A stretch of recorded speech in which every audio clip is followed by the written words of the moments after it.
I have to take down Michael because Michael is a stupid SJW.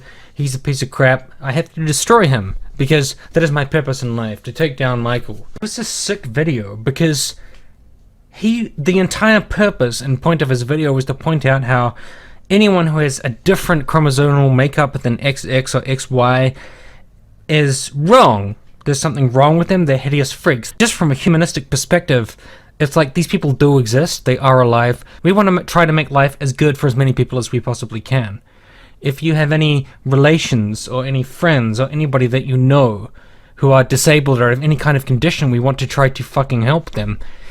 To me, one of the problems of edgelordism is it's anti-humanist. It's basically dehumanizing these people and saying that you're sick, you're not needed, and you're disgusting. I guess we can try to breed people out who are not to our liking in life, but your fucking attitude, it's sickening. It's fucking repulsive. I'm going to tell you a story, Tim. When I was in kindergarten, I met a boy who would become one of my best friends. A guy who has been a significant part of my life for going on about 30 years now. And were it not for the fact that I know what you people do, I would give you his name and let him tell you this story himself. Fortunately for him, I am not the monster you make me out to be, and I care about him a great deal. If you had actually been paying attention to the video that I posted, then you would have noticed me mention him. I have a friend who was born with a host of birth defects that have complicated his life tremendously, and despite being a trooper and overcoming adversity I can't even begin to imagine, he refuses to have children. And he refuses to have children because he doesn't want to curse them with the pain and suffering he has had to endure. He is a person who accepts reality, Michael, and he does not slap the label of otherkin onto anything that failed to be born into the binary. And you are a selfish prick who puts his ideology ahead of his humanity and common sense. This boy was, and still is, completely deaf in one ear, almost completely deaf in the other ear, and has a misaligned jaw. He was born without his middle finger, ring finger, and a large chunk of his palm on one hand, and missing everything except for a single immovable digit later identified as his middle finger and a small piece of his palm on his other hand.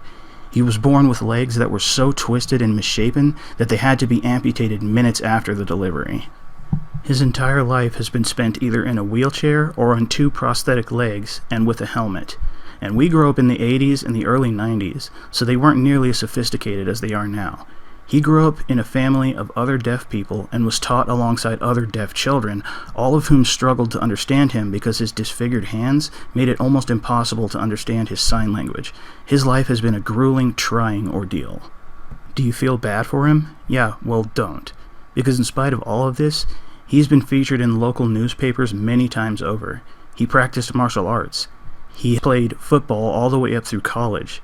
He majored as a fitness trainer and is in better shape than most people I know and probably most people you know.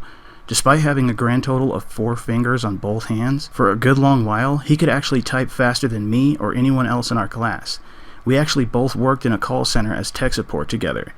And with his typing skills, and despite his hearing disability, he was one of the best agents we had.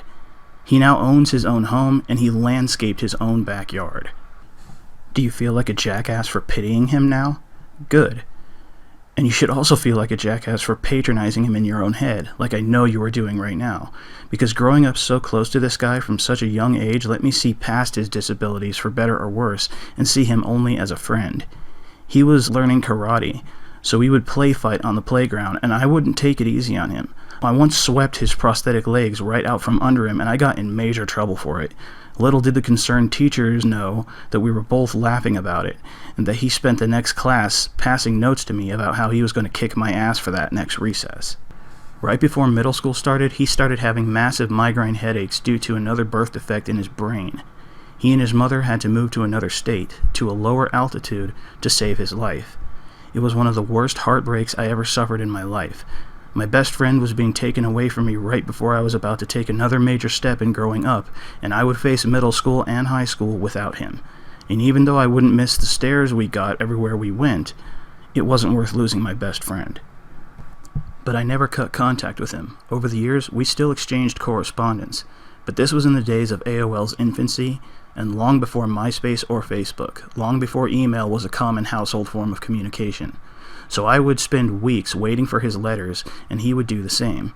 I would send him recorded audio tapes updating him on my life because it was cheaper than long-distance phone calls, and he would do the same. With his letters, he would send me newspaper clippings of his achievements. I still have them, and I couldn't be more proud of him. This man has been like a brother to me all my life, and having grown up with my own psychiatric problems, he has been one of the few people that I can genuinely trust actually cares about me. I never felt sorry for him because he wouldn't want me to. I saw him as an equal and as someone I could depend on. I got mad at him like I would get mad at a brother because no measure of pity ever stifled my honesty. I did not treat him with kid gloves because no measure of pity ever made me inclined to stifle our fun for fear of his safety. And despite growing up over 1,000 miles apart in some of our most formative years, we were never apart. And he grew up strong, knowing the love of a brother even as an only child because of it. So don't tell me that I'm uncaring. Don't tell me that I don't see these people as human. You don't know me, and you have no fucking idea what you're talking about, Tim. I say again, this man refuses to have children even if the opportunity presents itself because these horrible deformities run in his family. He does not want to pass it on to another generation, to be responsible for another child suffering what he has suffered and living the hard life he has had to live.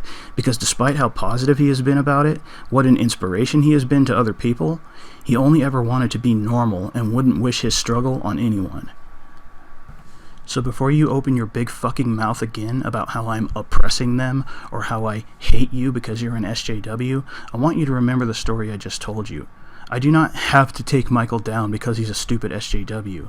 I correct him because he is wrong. I do not see these people as useless, hideous monsters.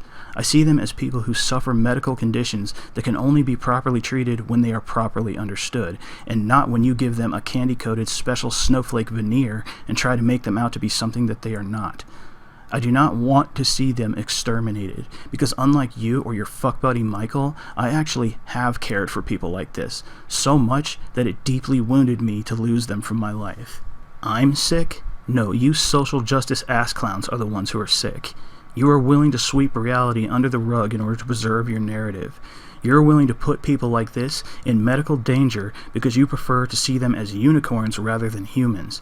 And underneath all of your moral posturing, you ultimately don't care about these people. You just want us to believe that you do because you want us to ignore your bad arguments in favor of assumptions about your humanitarian disposition.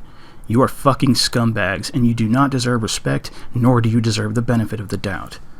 I will say to you what I have said to Michael. Until you actually demonstrate that you actually watched the video, and until you have a real argument to present that is of actual substance, you are hereby officially no longer worth my time.